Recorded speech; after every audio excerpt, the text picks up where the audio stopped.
Siku moja niliamka nikiwa shule, mwalimu akaita baba, akamuuliza hiyo mtoto anaanguka hapa shule anakaaje? Akamwambia anaanguka shule, ngoja nimkujie ama akuje.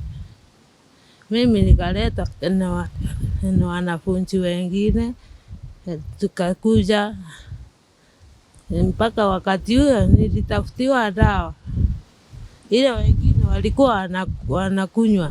Sana nikiangalia bali huyo uwanja ulikuja wakati wa family wa nini wa madre. Mtoto akianza hapo akaanzia hiyo ugonjwa. Akaanzia kuangukia hapo. Na hata sasa takakaa ukaona wakati ile alikuwa mbaya sana kila mara. Ukiangalia kwa maana hapana jua ni lini, lakini ukajua mimi nazoea na ninajua ni wakati hiyo. Ikikaribia wakati wao. Hakuna mtoto anaondoka kwa kitanda.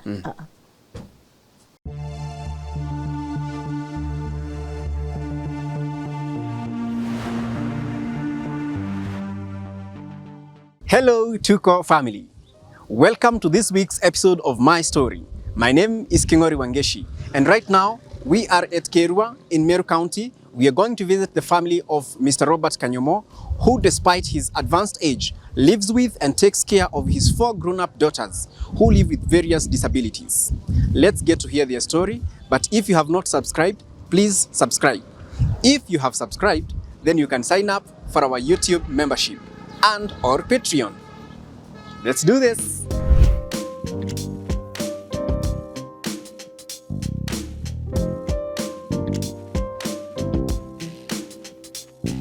Mimi naitwa Robert Kanyomo, ni mkaaji wa hapa kwetu tunaita Bole County, Bole East Sub County, Kerua location. Na sub-location yangu ni Nkando. Nimeishi hapa tangu mwaka wa 62. Ndio tulihamia hapa kwa shamba hili letu, tukapewa na baba yetu. Ilikuwa shamba ya baba, akatugawiwa watoto wake. Na mimi sasa naishi hapa pamoja na familia yangu. Huwa unafanya nini ili kujiendeleza kimaisha ama ili kupata chakula cha kila siku? Huwa unafanya nini? Ni nategemea ukulima tu peke yake, hakuna njia nyingine. Mimi niliwachia masomo nikiwa sina somo la kwenda mbali. Alafu baba alipopata shamba nalima, naendelea kulima. Hapo ndio naona mahitaji ya kila siku kutoka kwa shamba. Na wakati kumekauka kama saa hii, wakati huu tunasaidiwa tu na watu. Sasa tumefika hapa siku ya leo kwa sababu kuna rafiki yetu Irene ambaye alituambia kwamba tuje tuone kama tunaweza watembelea. Kwa sababu ya story yenu, familia yenu na watoto wenu. Kwanza kabisa, familia yako inakaa namna gani? Uko na bibi na watoto wangapi? Niko na bibi na watoto 6. Vijana 2 na wasichana 4. Sasa shida ya watoto wako ilianzia lini? Ama walizaliwa hivyo ama namna gani? Hawakuzaliwa hivyo walivyo sasa. Walikuwa wakati wakwenda shule, watoto walikuwa wasuli. Lakini akienda na kutoka darasa la kwanza kufikia la 4, hapo ndio wanaanza matatizo. Na ndio shinda inaingilia. Mtoto anatoka shule, hata yule wa kwanza niliitwa na mwalimu nikamwambia huyo mtoto hatujui ni hali yake ni nini, ameanguka na hatujui bila anaendelea ni nini. Nikamwambia hata mimi siwezi kujua, kwa maana hajaanguka akiwa nyumbani, hajagonjeka, isipokuwa magonjwa ya kawaida hivi. Lakini ile tulipoendelea watu daktari akasema ni epilepsy. Sasa wanaendelea kutumia madawa ya epilepsy na naona hawafaidiki na hiyo. Lakini wanatumia ili wapate kujisaidia kwa kula na kufua nguo peke yake, hakuna kazi nyingine wanayofanya. Kula, kuosha nguo zao, hata kufika kwenyewe ni shinda. Mmoja akiwa anaweza, wengine hawawezi. Na ugonjwa wao unaanza na kutetemeka, kuanguka. Mtoto anaanza kuzimia kama wale wa epilepsy. Na daktari wa kwanza ndiye alisema hii ni epilepsy, na wanaendelea kutumia hiyo dawa ya epilepsy na naona iwasaidii. Nikaona sina lingine la kufanya, sina pesa yoyote ama kazi ile ninaweza kuenda mbali niangaliwe maneno ni nini, ama daktari haja nisaidie. Ile daktari wa kwanza alipoandika ndio tunaendelea kutumia tu. Mwingine akaja akatuandikia Eplim, dawa inaitwa Eplim. Hiyo ilikuwa inafanya kazi kidogo kidogo, lakini sio sana. Hata hiyo walikuwa natumia kazi wangefanya, na mara wamekosa wanaanza kuhangaika vile vile. Sasa ndio tunaishi na hao hivyo, na wote ni 4 kutokea wa kwanza, wa pili, wa 3 kuendelea hivi. Na wote ni wachizana vijana, hawana shinda. Kwa jina naitwa Florence Karamta Kanyomo. Ulisoma shule? Nilisoma shule mpaka nikafika darasa la 5. Ukaachia hapo? Nikaachia hapo. Siku moja niliamka nikiwa shule, mwalimu akaita baba, akamuuliza hiyo mtoto anaanguka hapa shule anakaaje? Akamwambia anaanguka shule, ngoja nimkujie ama akuje. Mimi nikaleta na wanafunzi wengine, tukakuja mpaka wakati huo nilitafutiwa dawa ile wengine walikuwa wanakunywa. Umekunywa dawa leo? Na hata ingine iko hapa ndani ya mfuko. Hebu nione.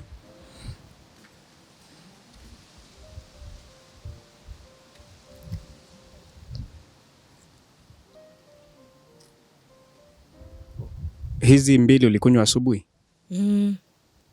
Na hizi zingine? 2 nikunywa saa hii mchana. Yote. Mimi ninakunywa asubuhi, jioni, saa 7, yote nilikunywa 2. Na wakati huu tulimwona mtu wa roho safi akatupa dawa mzuri ile tunasiita Eplim. Sisi tulikuwa safi na hata tukaenda kutafutia kazi.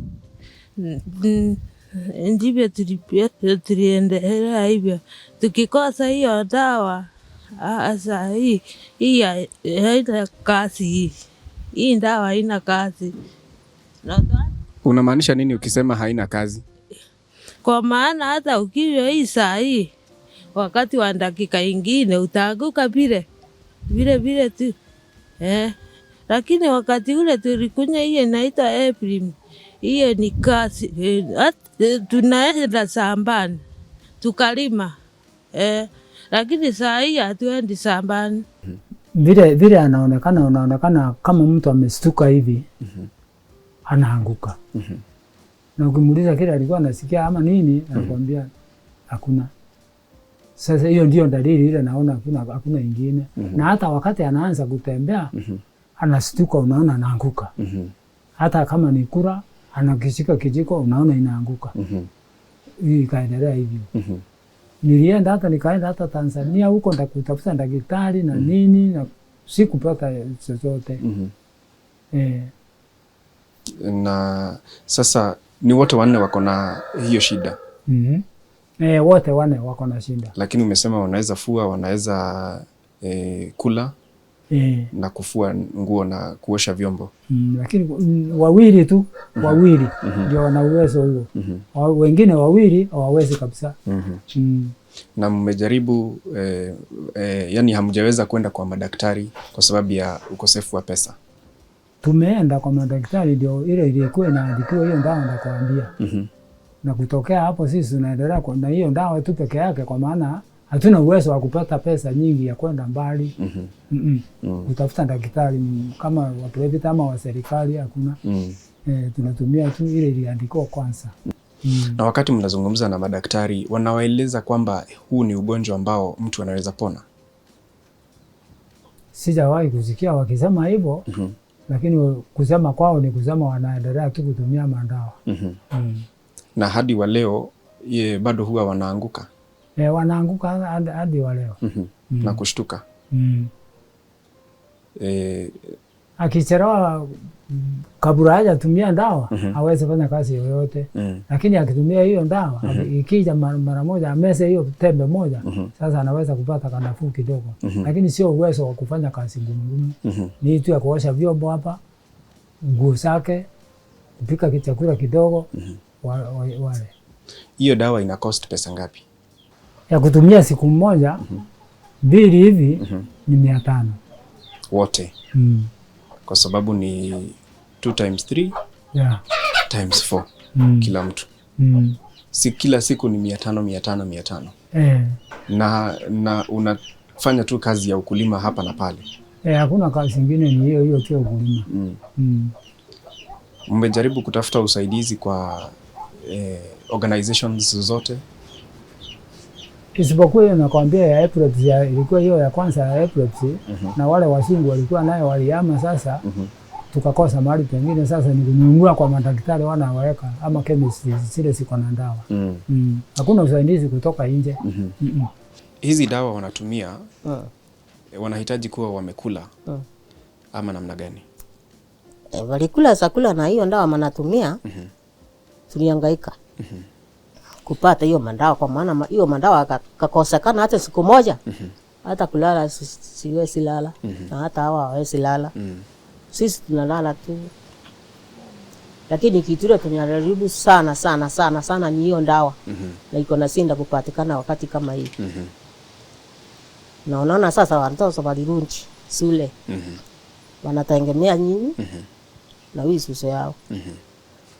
Sasa tukaona iko na sinda. Wamekula leo? Walikunywa chai lakini bado kula, kwa maana bado fika. Lakini tutafika. Watakula.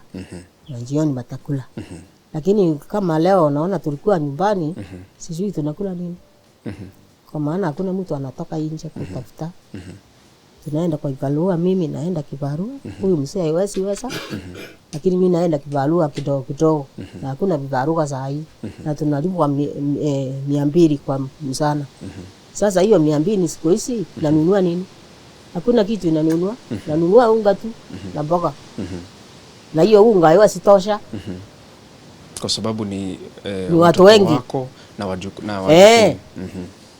Tuseme jioni, kama jioni hivi mnakuwa watu wangapi ambao mnategemea chakula ambacho wewe unapika? 10. Watu 10. Na ulienda kazini ukalipwa 200. Ngipata kibarua na ngikosa ngakaa. Sasa wakati umekosa huwa kunafanyika nini? Tunakaa tu kuomba tu, tunaomba Mungu. Hakuna mtu tunaenda kuomba. Hapana. Kama leo toka wakaongojea kesho. Kama ni unga tunanunua unga, tukafika uji.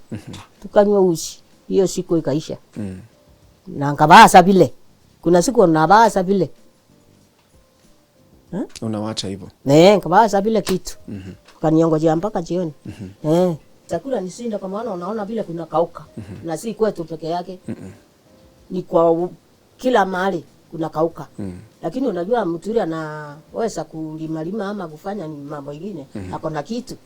Na wakati hii kwanza nilitoka huko hospitali, nilitoka Isiolo. Nilikaa Isiolo mwezi moja na wiki 3. Kwa vile huyu mwingine ni mgonjwa sasa. Kuna mwingine alikuwa mgonjwa. Na ugonjwa wake ilitoka ni kidneys. Sasa iko nyumbani. Wanalia bakakoza. Wakalia mpaka wakatulia. Wakanipigia simu, wewe muanze huko ukuje. Hawa. Kaambia mimi hapa na wasi kumweza vile kukufa. Kama habana kufa, mimi nakaa huko na nyinyi kaeni huko. Nakaa na Mungu wenu. Na ngakuja. Hapo hapa sasa. Hata haya mandawa ile anataka ni mingi. Hatuna pesa. Waliendelea na masomo? masomo yao walikatia darasa la 4 tu peke yake, hawakuendelea zaidi hapo. Mtu akigonjeka huyo anaanza kugonjeka, anaondoka shule. Mwingine akifuatia kufikia hapo anagonjeka, anaondoka. Ndivyo walikuwa wakiendelea. Hawakugonjeka wote siku moja, hapana. Lakini hawakupita darasa la 4. Hawakupita la 4. Hawa watoto wako ni miguu peke yake iko na shida ama ni mwili yote? Mwili yote kwa mara. Hawa watoto hakuna mtoto alizaliwa kwa na anything. Na mimi abana enda hospitali nilale bila kupewa mtoto.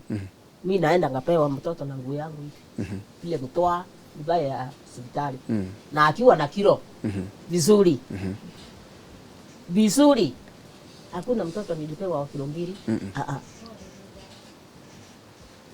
Sasa wa mtoto yangu akaendelea kukua mzuri, akakua mpaka akaenda shule. Alikuwa mzuri kabisa na hakuna hata homa. Hakuna. Mtoto akaenda vizuri. Akifika class 4. Tukaambiwa sisi bila kujua.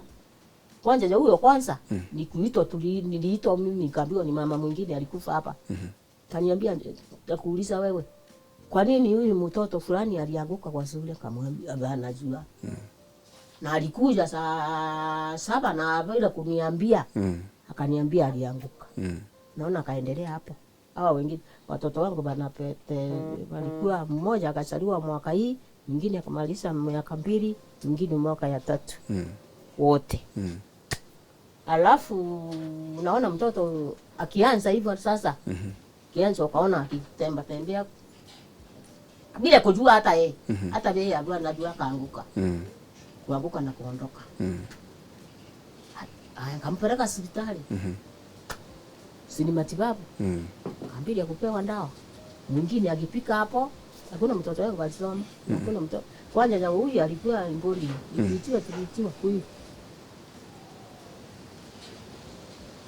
Naona sasa tunaendelea, tulikuwa hivyo mpaka sasa. Alikuwa na watoto wao na watoto ni vizuri kabisa. Hakuna mtoto wako na shida. Watoto wao wako sawa. Hakuna shida. Hawa ni sawa kabisa. Kwanza mimi naenda hata hospitali kuwapeleka maternity. Nilikuta wako na watoto. Walipata watoto. Mimi nilienda, nikuja jioni nikakuta yeye ako na mtoto. Na hapa najua kama ako na mimba. Kakuta tu. Watoto ni sawa wao. Sipokuwa hawa ako na shida. Na vijana hakuna. Hapana. Vijana mzuri. Yawa. Unaweza kumbuka ile miaka kama huyo unasema tu akifika class 4 ni kama miaka ngapi hivi hiyo wakati? Au alianzia ama hiyo kuanza kuugua hiyo kugonjeka? Mtoto wangu alienda shule na miaka 4. Akaenda akaanza nursery.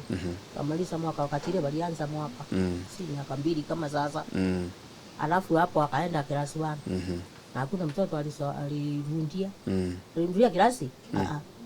So ni kama miaka 10 hivi. Hivi. Wakifika miaka 10 ni hivyo. Hivi. Sana nikiangalia bali huyo uwanja ulikuja wakati wa family wa nini wa madre. Mtoto akianza hapo akaanzia hiyo ugonjwa. Akaanzia kuangukia hapo. Na hata sasa tatakaa ukaona wakati ile alikuwa mbaya sana kila mara. Kiangalia kwa maana hapana jua lini, lakini ukajua mimi nazoea na ninajua ni wakati hiyo. Ikikaribia wakati wao hakuna mtoto anaondoka kwa kitanda. Na sasa kuna resources ama kuna vile vitambaa huwa vinatumika. Vinapatikana hapa kweli? Kwa hawa? Nilishindwa nikununua, sijui sasa wanatumia nini. Hapana. Mimi nilishindwa nikununua. Wewe ninunulia watu ile. Kitoa pesa wapi? Sasa unashindwa ni dawa ama ni taulo za hedhi? Na sasa ni dawa. Hiyo ni rasha. Na chakula. Na chakula. Hii nyumba yenu inatoshana namna gani? Iko na rooms ngapi? Hii ni ya 3. Mipango ya kulala ni namna gani? Hawa watatu walilala hapa. Hii ako na kitanda 3. Kila mtu analala yake. Angalia tu, angalia tu. Mwingine iko kwa hiyo kanyumba. Huyu mgonjwa sasa anakaa huko na hiyo kijana yake, huyu mdogo. Na nyinyi? Nyinyi iko yetu ndio hii. Okay. Nimesikia, siku anajua ni mzito hivyo. Lakini Mungu yuko. Mungu iko. Tunasema Mungu iko. Na tukajua Mungu iko. Tukibuona tukajua Mungu iko. Na atatenda mengi. Unaona wao baba naenda kwa mama yako. Na yule mwingine aende kwa mama yako. Tukakuja hapa. Na bukakuja kwangu. Mungu iko. Na leo mtakula. Mungu iko. Kama tumefika hapa, kama tumefika hapa, usiseme ati hujui mtakula nini. Sawa, Mungu naona Mungu anakuja. Nafikiri hapa naongojea Mungu yeye mwenyewe afika akuje. Mungu ni njia nyingi. Naona sasa wao alikuwa Mungu wetu wa leo. Ni kutumia watu na Mungu. Okay.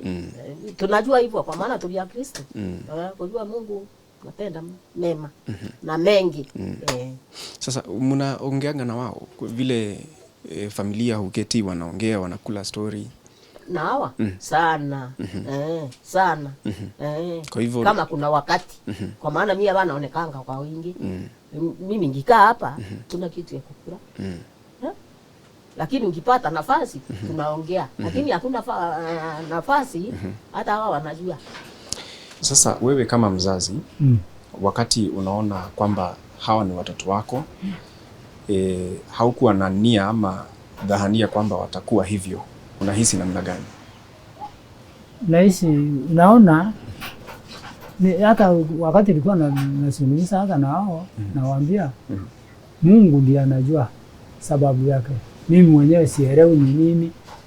Na nikifuatilia hata historia ya wazazi nyuma huku sijapata mtu anayegonjeka nyumbani kwetu kama vile sasa siwezi kusema ni ya kifamilia ama ni ya kuja sasa, hiyo inanichanganya hata mimi siwezi kusema ni ipi.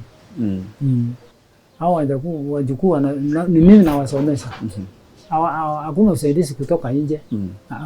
Isipokuwa wakati kuna hii ya serikali tukapatiwa ile sikumbuki inaitwa basari. Okay. Na hata tukipewa ishindi 3,000 kila mwanafunzi. Unaweza patiwa 2,000 ama 3 hivi, hakuna zaidi ya hapo. Unaweza tuambia vile ungeona maisha ingekuwa tofauti kama hawangekuwa na hii shida? Kama hawangekuwa na hii shida maisha hayangekuwa magumu. Kwa maana wangekuwa wameolewa wakaenda nyumbani sawa, na mimi nikabakia hapa na bibi yangu. Si watoto wao wanakuja kututembelea kama wajukuu. Nao hata hawa wakiwa wana bizi yao hata mimi nafurahia.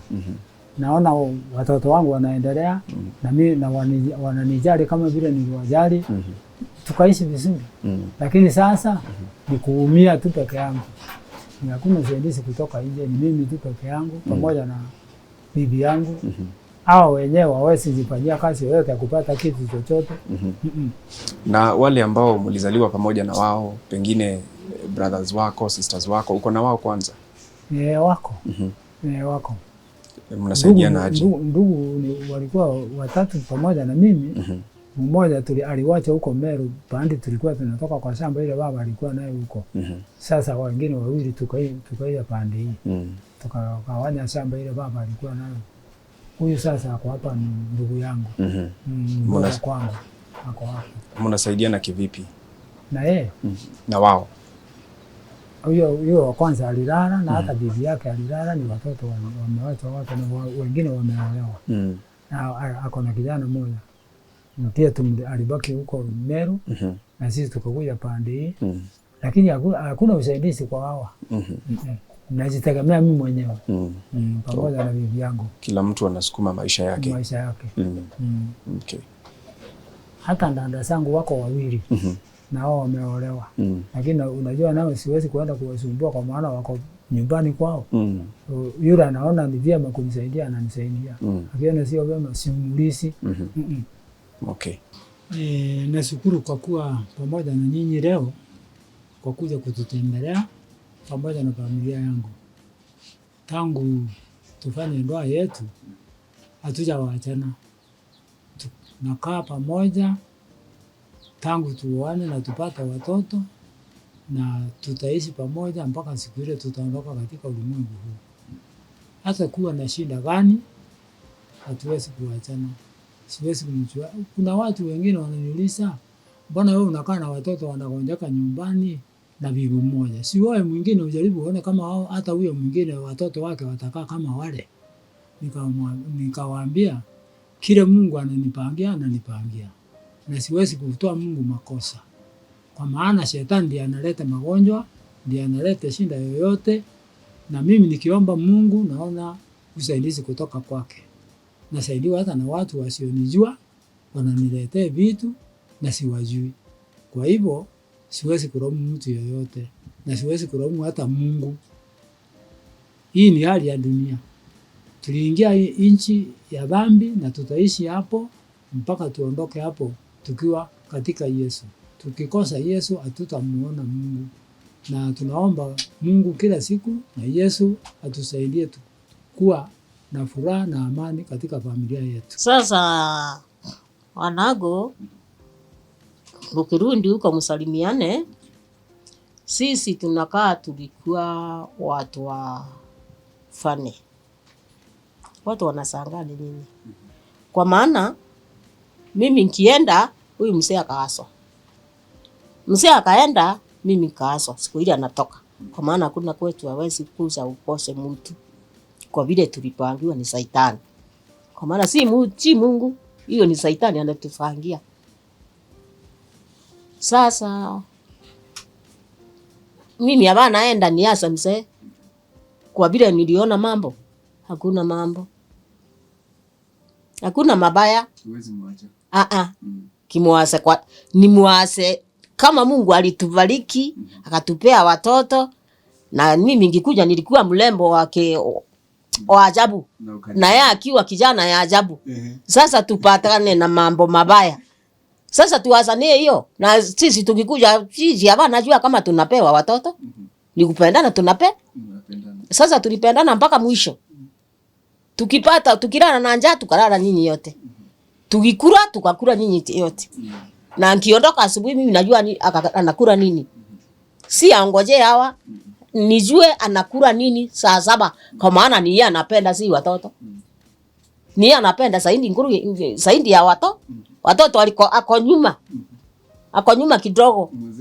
Mzee ako mbele. Yenyewe mko fani. Mumeona kwa miaka ngapi? Nilimleta nyumbani 1970. 1970 na tuko 2022. Nilimpenda kwa mazungumzo tu peke yake. Na kazi yake ile alikuwa anafanya kazi ukiona kama hafanyi kazi. Na mwishowe inaleta kitu. Nikampenda kwa hiyo tu peke yake. Na wewe uliona nini kwa? Mimi niliona kijana mzuri. Niliona ni mzuri. Yeye ni mrefu, mimi ni mfupi.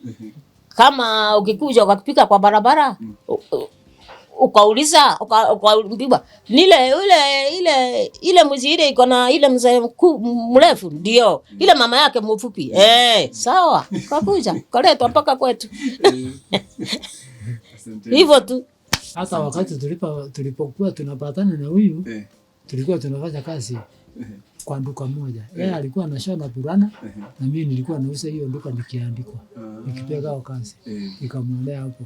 Mzee mmoja kuwa pamoja na mimi, yule alikuwa ananiandika, akaniambia wewe chukua haka. Nikazuri wewe chukua haka. Nikamwambia nitajaribu. Na ukajaribu? Nikafaulu. Asanteni sana. Nilifurahia kuwa na nyinyi. Kengori utubekia. Sasa usaidizi ambao nyinyi mngetaka ungekuwa wa aina gani? Usaidizi wowote hata kama tungepata daktari yule atakayeamua ugonjwa ni huu na watibiwa wapone, tunashukuru. Na ikikosekana kama vile daktari anaandika dawa, si tutaichukua hiyo tuendelee nayo, kwa maana hatuna njia nyingine ya kwenda. Hatuwezi kwenda mbali kutoka hapa. Tutamtumia ile anatuelezea, hii inaweza kutibu, hii inaweza kutibu. Tunakaa hivyo. Sasa hapo naambia kila Mkenya yule ako na law anisaidie na vile anaweza. Na simu yangu ni 07 12 25 72 54. Unaweza irudia? 07 12 25 72 54. Ila kuwa na usaidizi yake atumie hiyo namba. Itatoa jina gani? Natoa jina yangu ni Salome Nkatha Kanyomo. Hiyo ndio jina yangu.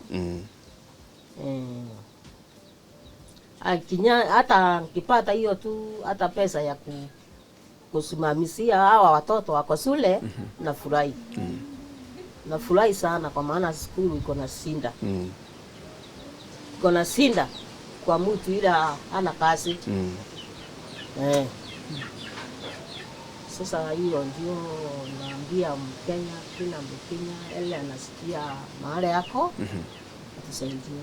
Now, when Irene Karamta highlighted to us what this family was going through, we did not know the intensity of their tribulations until we got here. Picture this. I'm seated in one of their bedrooms, and this is a sack with pieces of clothes inside, which acts as a makeshift pillow on a bed that has just a piece of a mattress, not even a full mattress. Again, on a makeshift bed.